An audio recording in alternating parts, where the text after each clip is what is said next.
Good morning, everybody. I'd like to call this meeting of the Maricopa County Planning Commission September 14th meeting order. The agenda item is slightly changed. I have some good news, and Commissioner Mitchell would like to make an announcement. Commissioner Mitchell? Thank you, Chairman. Some good news and some bad news. Good news is I've joined Supervisor Gates' staff as his chief of staff beginning last week. So I'm going to be rolling off the commission here, but it's been an absolute pleasure working with all of you, and I know the good work you'll do moving forward. All right, thank you. Well, like I already told you, sincere congratulations.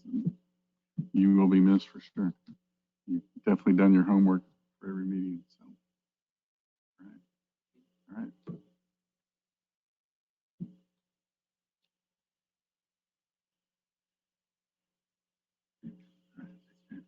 Is it that easy? Yeah. I have another announcement to make. All right, if we could all please stand for the Pledge of Allegiance. I pledge allegiance to the flag of the United States of America, to the republic for which it stands, one nation, under God, indivisible, with liberty and justice for all. All right, thank you again, everybody, for joining us today.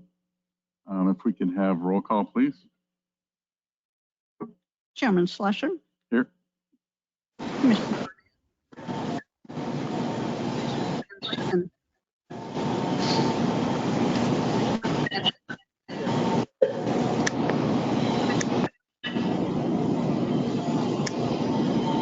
I can't. Can you hear me?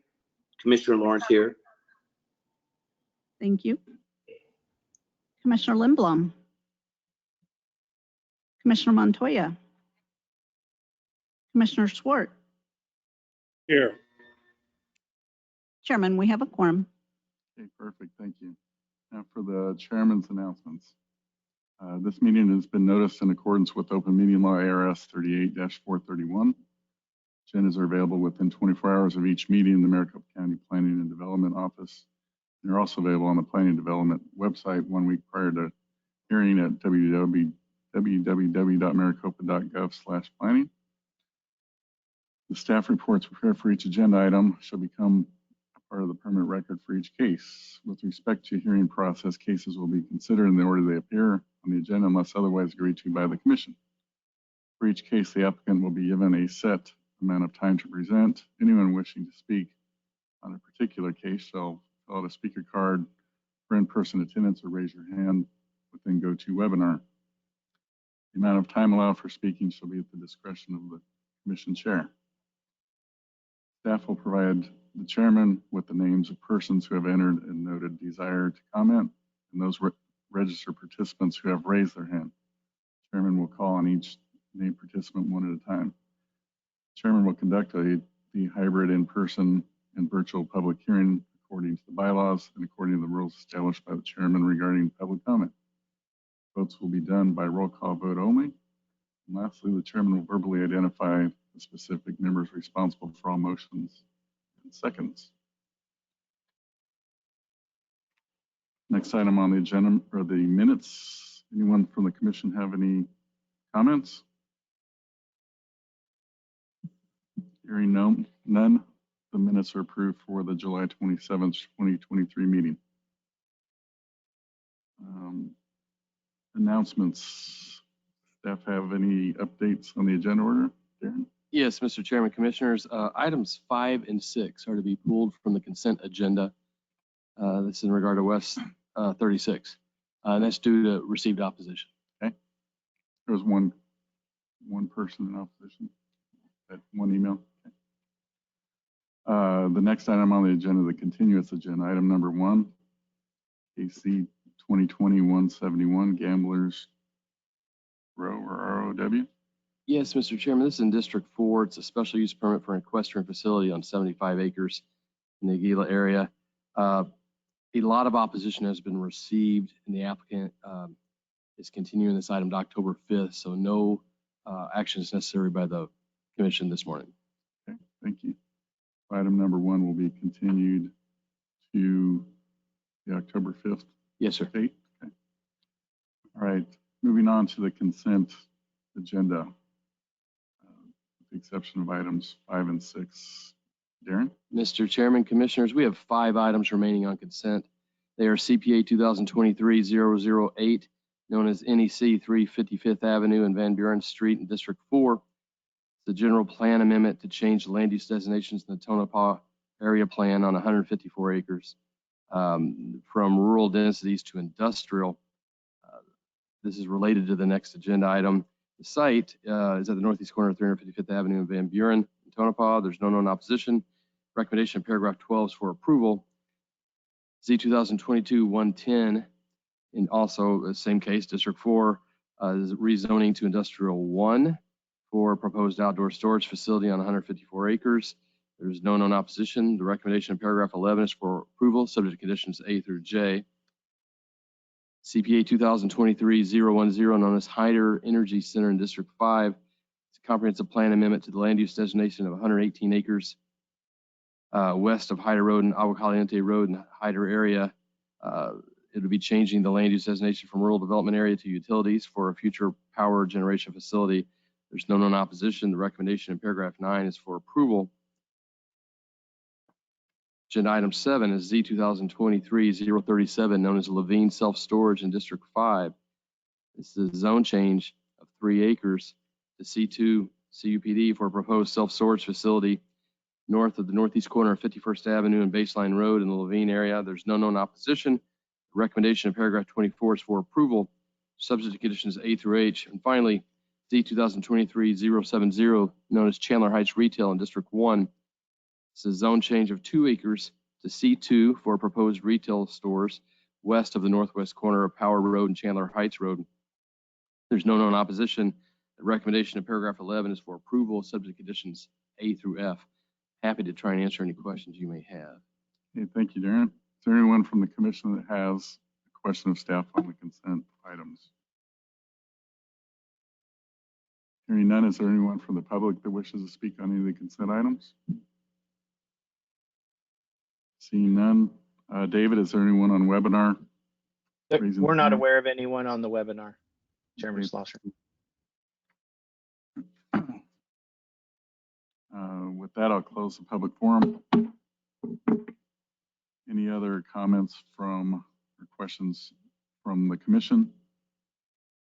Hearing none, I'd entertain a motion. Yeah, I'll motion to approve the consent agenda as presented by staff. Okay, thank you. I have a motion to approve from Commissioner Hernandez. Do I have a second? Second, Commissioner Lawrence. Second from Commissioner Lawrence. Roll call vote, please. Commissioner Arnett, Yes. Commissioner Hernandez, Yes. Commissioner Lawrence, Yes. Commissioner Swart, Yes. Chairman Schlosser. Yes. Chairman, that's an approval by a vote of 5-0. Okay, thank you. Moving right along, the regular agenda item now, items 5 and 6, West 36. Would staff like to present the case? Chairman Sloshers and members of the commission, agenda items 5 and 6 are for West 36 Development Master Plan and Zone Change. The site consists of approximately 490 acres and is generally located at the southeast corner of Rio Verde Drive and 176th Street in the Rio Verde Foothills area. The Board of Supervisors approved the original DMP back in 1983 with an amendment in 1991. The request is to amend the existing land uses of the DMP to single-family suburban 2 to 3 dwelling units per acre and miscellaneous retail to develop 1,200 residential units at a density of 2.45. The amendment to the DMP would remove the 36-hole golf course and multifamily land use. A rezone from Rural 43 to R16 RUPD and C2 CUPD is also being requested. The community would include 17 acres of commercial zoning to accommodate a clubhouse. 150 acres would be utilized as open space with 2 primary active parks and 11 neighborhood mini parks with an internal natural open space trail system, which accounts for 30% of the gross acreage. The R16 REPD zoning district standards would accommodate single-story family residential neighborhoods with varying lot sizes, width, setbacks, and lot coverage. The project is proposed with 10 development neighborhoods and will not be age restricted, but will have similar characteristics of adjacent DMPs with the retiree population. As part of the C2 CUPD, the commercial zoning for the clubhouse and associated amenities will restrict certain land uses such as adult-oriented businesses, automotive repair, medical marijuana establishments, and other incompatible land uses. The zoning conditions will list out all the restricted land uses as requested by the applicant. The community will be gated with all internal streets to be private and maintained by the HOA. McDOT Traffic has analyzed the traffic impact analysis and has included additional traffic studies to be included as part of platting. Staff notes the project is in the early conceptual stages for land use and zoning, which does not require full engineering at this stage. The project is within close proximity to existing water and wastewater infrastructure. EPCOR has issued a will-serve letter for water and wastewater service. The site is currently within the CCNN for water service in the Rio Verde Water District. The subject site is currently not within the EPCOR CCNN for sewer service. The EPCOR letter states the will-serve letter is conditional based upon the ACC issuing approval expansion of the CCNN to provide sewer service. West 36 is not involved with the existing EPCOR standpipe for the Rio Verde foothills area. The developer did develop a hydrological model for the Fountain Hills subbasin, which was submitted to ADWR along with an application for analysis of assured water back in September of 2022. Comments were provided back to the developer in March of this year, and revisions were resubmitted back in June. The model findings support physical availability determination with ADWR approval of the model, and an application is expected this fall or winter. The model addresses the Fountain Hills subbasin on existing wells and committed groundwater. The model results indicate that no well completed within the regional aquifer will dry out due to water demands for West 36, and there would be sufficient groundwater demands for the next 100 years. The site is located approximately 4 miles east of Scottsdale and approximately 10 miles northwest of Fountain Hills jurisdictions. An extensive outreach and community notification was conducted by the applicant from November to August this year. The citizen results report summarized meetings held with the county, residents of Trilogy, Tonto Verde, Rio Verde Community Association, and the Rio Verde area, with various open houses, annual meetings, and in-person meetings. The results indicate there was contact with approximately 930 attendees. The commission was provided a handout with 19 emails received in support, 1 comment on traffic, and 1 registered opposition. Staff notes there is 1 property owner within 300 feet that has registered support of this application.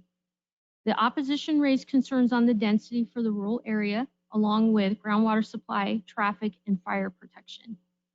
Staff believes this project, which has been overhauled from 1983 and 1991, DMP is an overall improvement to the project design. Development has been held out due to housing absorption in the area.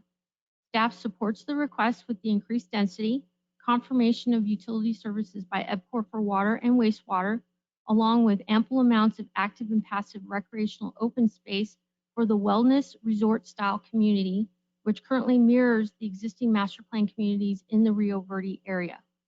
Staff recommends the commission adopt motions recommending the Board of Supervisors approve DMP 2023-001, subject to conditions A through R, and Z 2023-039, subject to conditions A through W as outlined in the staff report. At this time, we'll be happy to answer any questions you may have. All right, thank you, Rachel. Thank you. Are there any questions from the commission for staff? Commissioner Arnett? And maybe this is your chance to train me here. I'm having a moment here where I'm thinking, and it's not necessarily this case particular, but as we look at these larger pieces of land, and what jumped out at me was the private streets, and they'll maintain them in the future and all that. How many of larger rezoned parcels, west side, east side, wherever they are, how many of those include county roads, and are they all private? And what surety do we have? Just talk to me about that surety that's required of the developer or the applicant to make sure that if all the wheels come off, that it's just not, roads that are unmaintained. Does that question make sense? Yes, it does. And Chairman Schlosser, Chairman Arnett, this project, all the internal roads will be private. Darren has indicated the adjacent development master plans. The majority of them are all private streets, with the exception of Rio Verde. Is that correct? Yeah, so there's some streets that are county maintained in Rio Verde, but the majority of the projects, Tonto Verde and Trilogy, are all private. These projects are stipulated to certain requirements in regards to the right-of-way designation. The private streets will need to meet certain county standards, but they will not be maintained by the county. And in terms of financially, right? And is there any kind of, is that even in the purview of what we do? Or we just say we give them the entitlement, and if they run out of money, they do? So, Mr. Chairman, Commissioner Arnett, Commissioners, at the stage of subdivision development, before anything could actually be developed, physical development, they have to provide a development agreement or financial assurance. And both of those would ensure that the improvements necessary for the subdivision will be constructed.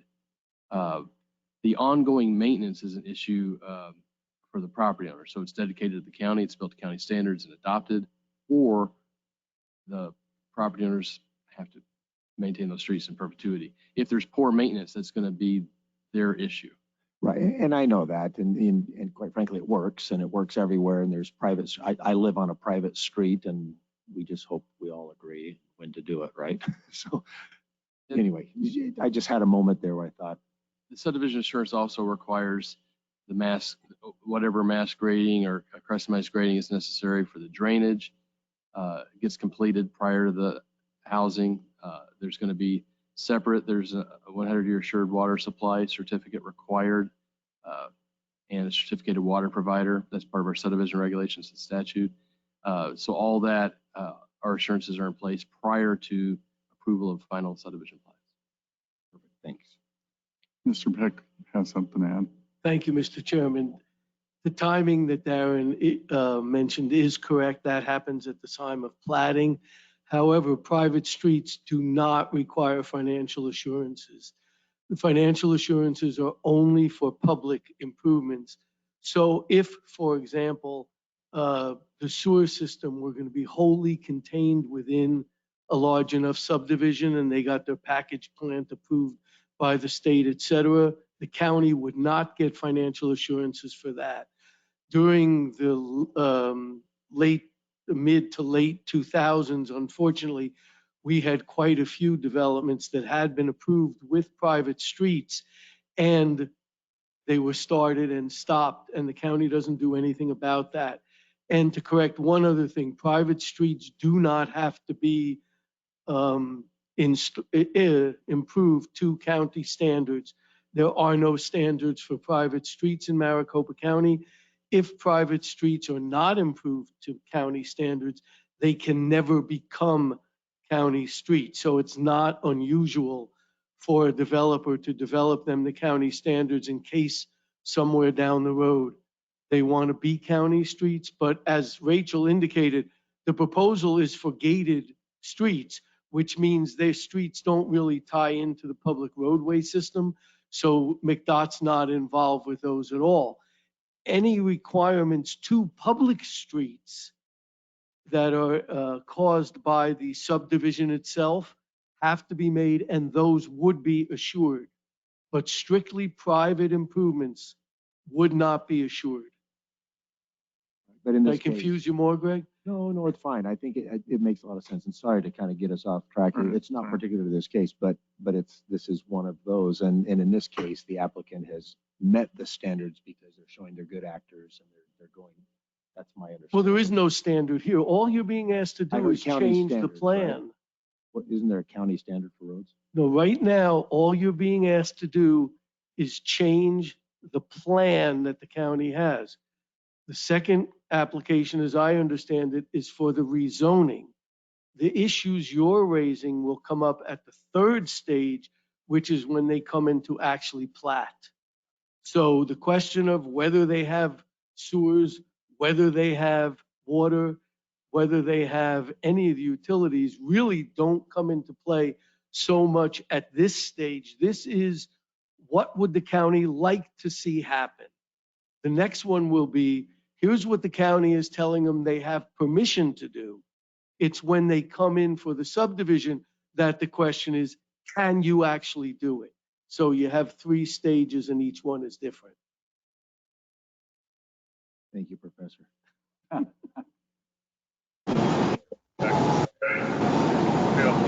Commissioner Ralph.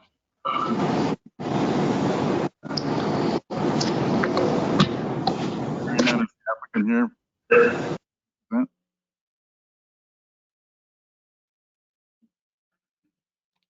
Please state your name for the record. Thank you, Mr. Chairman, Commissioners. Bill Lally, 2525 East Calback Road, today representing the applicant. We do have a short slide. Rachel did a great job as usual, kind of giving you, the facts of the case. I'll add a little bit of color and then potentially answer some questions as well. I know there are a couple speakers here today.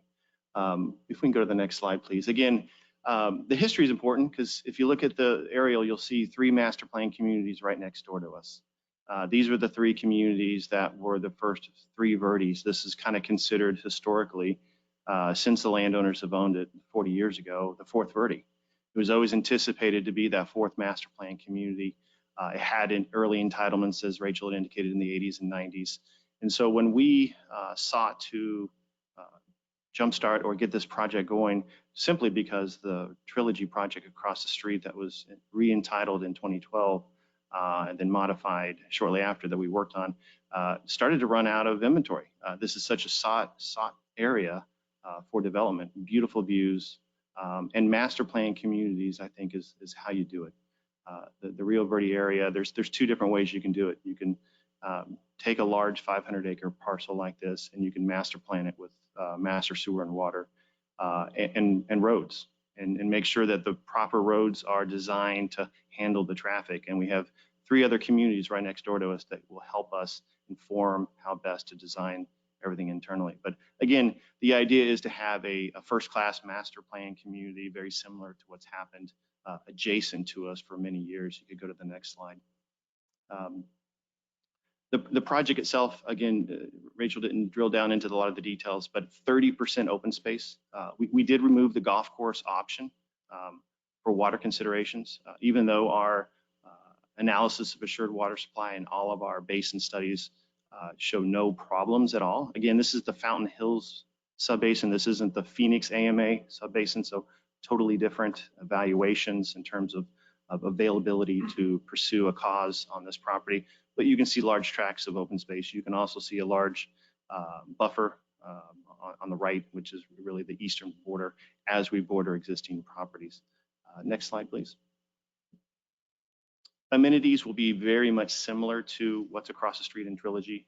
You have Toll Brothers and Shea, who built an amazing master plan community across the street. So amazing, it's super successful, and it's running out of lots. And so we're going to mimic that success across the street and have first-class amenities brought to the community, mirror the success of where they're located and the type of amenities. So I think the type of community, the type of residents will be very, very similar to what's expected and what's out there today. Next slide. So this was the outreach slide. Rachel touched on it, and we began very, very early reaching out, having over 7 neighborhood meetings. Again, the minimum requirements is you send letters to those within 300 feet of your property. We were adjacent to 3 master plan communities. We thought we better get out there in front of this and meet with them, not only at their annual meetings and or separately scheduled open houses, but anytime there was an opportunity to go meet a small working group of 5 or 6 neighbors, a group of 100 folks, 20 people, have a call or email, we took that opportunity. Over 70 different touches in addition to the 7 neighborhood meetings, quite a bit of an outreach effort. We have a sizable population out there. We didn't want anyone to show up here today and say, I have no idea what's going on. I didn't receive a letter. I don't, and that can be typical. So we nipped that in the bud early and went out early and spent a large amount of resources and time talking with folks.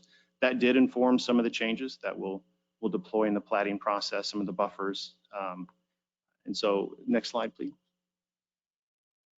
Again, here's the minimum requirement for notice. The next slide will show you kind of where we reached out, which is an entirely large area, which is pretty significant. We also, on the west, our county resident neighbors heading into the Rio Verde foothills, we also went all the way, tripled the notice distance in that area just to make sure that we captured all the way to the next major street. And so with that, Mr. Chairman, we're excited to be here without a massive crowd of folks.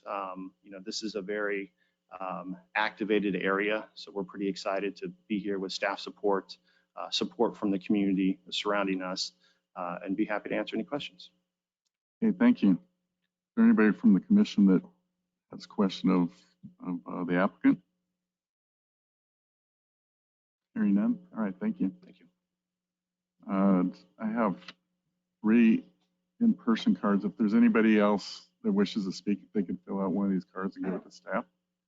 I have 3 to begin with on item number 5. First is Don Holliday.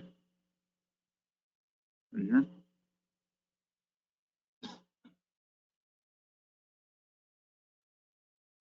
Can you check that you're here in support, correct? I am, yes. Okay. I'm Please Don state your name. Holliday. Yeah. I'm Don Holliday. I'm president of Tonto Verde Golf Club, which is located in the Tonto Verde resident community. We are east of this proposed West 36 development. And overall, I'm speaking for the club, we are in support of this development in that for several reasons. One, it is a very,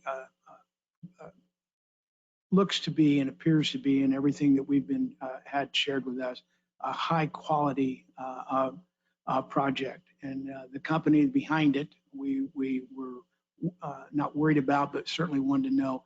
And Toll Brothers is a quality product, and we have evidence all around the North Scottsdale and in our area of what they produce. Our only concern, the only caveat that we would have is the drainage. And we're in a process of working with Toll Brothers folks to be assured that the drainage is not any worse than what we have already experienced to prevent any possible flooding of our properties, golf course properties. Community can speak for itself. But overall, we're definitely in support of the project. All right, thank you very much. Next on the list, Thomas Schouten. I'm a Schlosser and you're a Scout. It's a Dutch name, like school. Oh, Good morning. Thank you for allowing us to speak. My name is Thomas Schouten. I am a resident of Tonto Verde, lived there for 17 years. I'm the president of our homeowners association, the Tonto Verde Association. We consist of 695 acres, of which 332 acres are the golf course that Mr. Holliday is the president of.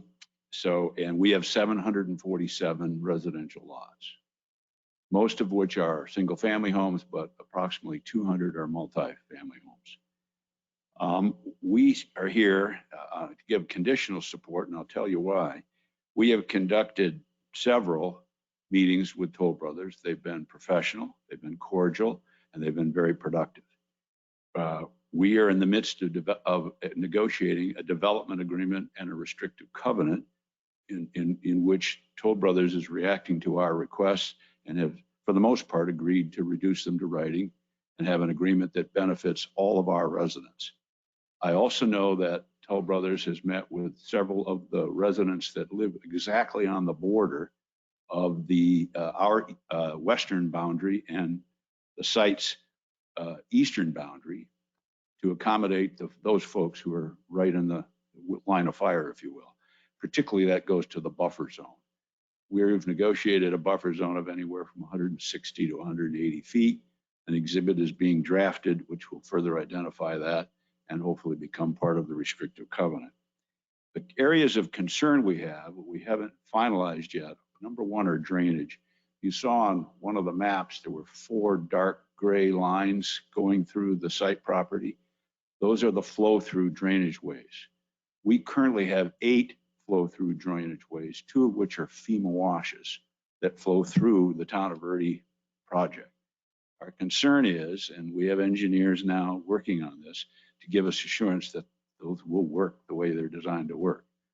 Toll Brothers has been very, very candid and open with us about the surface water, which we understand by statute needs to be retained.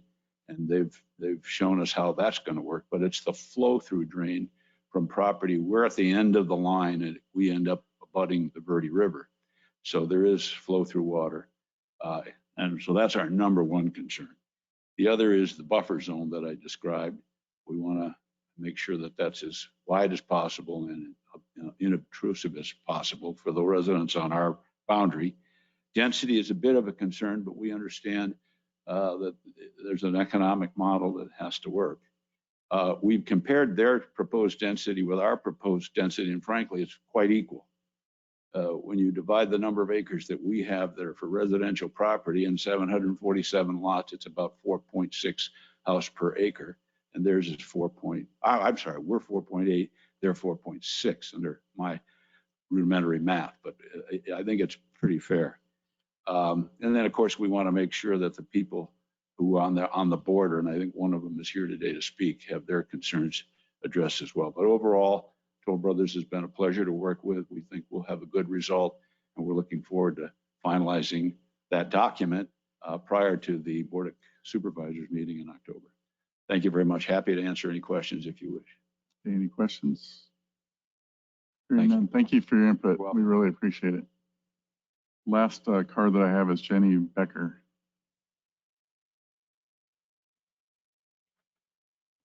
Please state your name for the record. Welcome. Thank you for hearing me. My name is Jenny Becker, and I am one of the residents in the northeast corner of Tonto Verde. So our property backs up directly to the West 36 project. And although I would have to say that the various people that we've met with individually have been very open-minded and certainly have listened to our concerns. The reason I'm here today, or we're here today, is because we want to ensure that the drainage issues from West 36 property, which would directly affect our property and the cul-de-sac and the area around us, many of the neighbors have stated these concerns to us as well, to ensure that the drainage is correct and will not affect our properties as it has in the past. So that was our main concern. We're not completely sold on the amount of housing that's going in here, the density. It seems like a lot for the amount of space in there, and we're very concerned about the type of housing that's going to be put directly behind our homes. So we wanted to bring those issues up. And also the water issue and ensuring that we would all have the ample amount of water usage in the properties in putting this many houses in this space.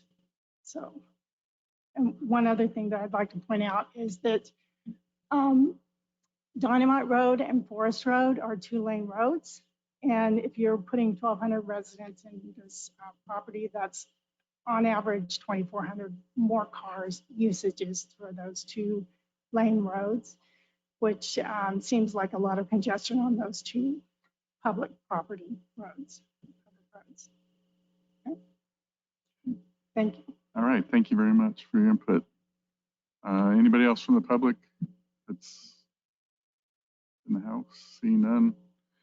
David, is there anyone on webinar that's wishing to speak in opposition? I am not aware of anyone in opposition. I have Carol Netta scheduled to speak in support. Okay. and she should be ready. Carol just needs to unmute. There you go. I am here. Go ahead. Thank you. Go ahead. I am a resident of Trilogy Verde River, which has built the Toll and Shea Brother homes. And I have also been involved with the process with the West 36 development team since its inception at the end of last year. I have attended over a dozen meetings held here in Trilogy. These meetings informed hundreds of residents in our community of the proposed plan West 36 project. I am personally very much in favor of West 36. I live in a Shea-built home, and I know how they built a quality product. West 36 will be a great addition to the Verdes. Thank you for your time. All right, thank you very much. David, is there anybody else online? I'm not aware of anyone else. Okay, thank you. The applicant would like to give a rebuttal and address some of their Mr. Chairman, comments. just briefly, Rachel, if you can go back one slide. I think the three speakers that were up here talked about drainage. You know, obviously today we're at the zoning level. We're at the very conceptual zoning level. We don't have a plat in front of you that describes a sort of drainage plan that can be critiqued or challenged, I guess. And you can imagine all of the meetings that we had. We are in the midst of developing a development agreement between the parties to actually codify some of the commitments related to drainage. As you can see, there are a lot of homes right on our border. Not only does our zoning exhibit show sort of a significant buffer, but clearly as we go through the master planning and platting process, we have to prove up, as you all know, the county drainage standards require the water that passes through has to continue to pass through the property at the same volume, the same velocity. We can't increase flows. We can't increase velocity. The water that stays on our property has to stay on the property. And so we will follow all of those standards and make sure that we're very particular in talking to all of the residents along there as we go through the process to make sure that they're very informed, as we have been from day one, about the engineered plan. And that's really where the devil is in the details, is when the engineer sits down and takes a plat and takes this master plan and takes it to the next level at the engineering. And we have to follow those standards that protect downstream neighbors. This is a fairly decent drop as you go get close to the river. So the concerns are absolutely concerns in terms of the water velocity and volume. So that's been an issue that we've heard of from day one and have spent the year working on and committed to making sure that there's no enhanced impact. I believe probably it's going to be better. So today you have sheet flows that come across our property when it rains. It's not directed, it's not engineered. It hits their border at any given place, might follow the natural washes, but it's not engineered to make sure that it hits their property in the best possible place and in the best possible situation for them. So I think the new engineered drainage plan will be quite an improvement. They expect it, we'll provide it. Okay, thank you. Are there any questions from the commission for the applicant? If you would, please. Commissioner Arnett. First of all, thank you for your presentation. I appreciate it. And it's nice to hear presenters and those people that come with their concerns of the project that are about transportation and traffic. And these are real issues, which we'll address those. That's why we go through this process. That's why we do this. Just talk briefly about traffic. I'm sure you've done some of that. Mr. Chairman, Commissioner Arnett, I apologize. That was the other issue that was raised today. So we worked closely with McDOT, provided some initial traffic studies to McDOT as we go into the phasing of the project and as we describe how many vehicles are going to be at certain planes. McDOT will obviously require us to make some improvements, justify traffic volumes to make sure that there aren't some unsafe turning moments. Today, Dynamite, which turns into Rio Verde Boulevard, is a very wide road. It's very well traveled by all the communities. I will tell you that you had a lot of foresight in approving the commercial zoning case a few months ago, right next door to us, which that has not been the case for many years. There aren't commercial services out there. That will reduce a lot of trips. If that project comes online about the same time as our project, our traffic studies aren't promising that, but that will absolutely reduce trips. If there's a grocery store there, if there are some convenience uses there, there's gonna be less people driving to Fountain Hills, less people driving to Scottsdale for groceries. And so I think whatever report we probably end up putting together and have today is probably conservative, given the fact that there's gonna be some new amenities literally right next door to us. Thank you. All right, thank you. Anybody else from the commission have a question for the applicant? Hearing none, I'm going to close the public forum. Would like a motion on item number 5. Yeah, I would just like to say that was a very good presentation, and I would commend you guys for this getting put on regular agenda from consent agenda at the last minute, having this much support and this much, this many people coming down here and dedicating their time to do this. I think that really shows how the community really feels about this case. So with that, I would like to make an motion for approval of case DMP 2023001 as presented by staff with conditions A through R. I have a motion to approve from Commissioner Hernandez. Do I have a second? I'll second that. I'll second. Roll call.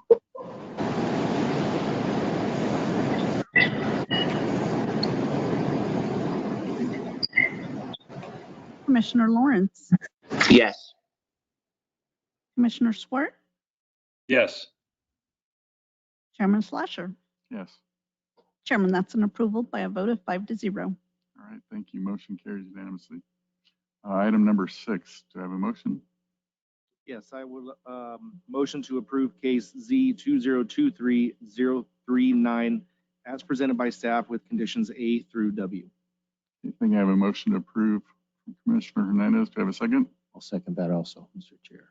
Commissioner Arnett seconded. Roll call vote, please. Commissioner Hernandez, What's their sweet name?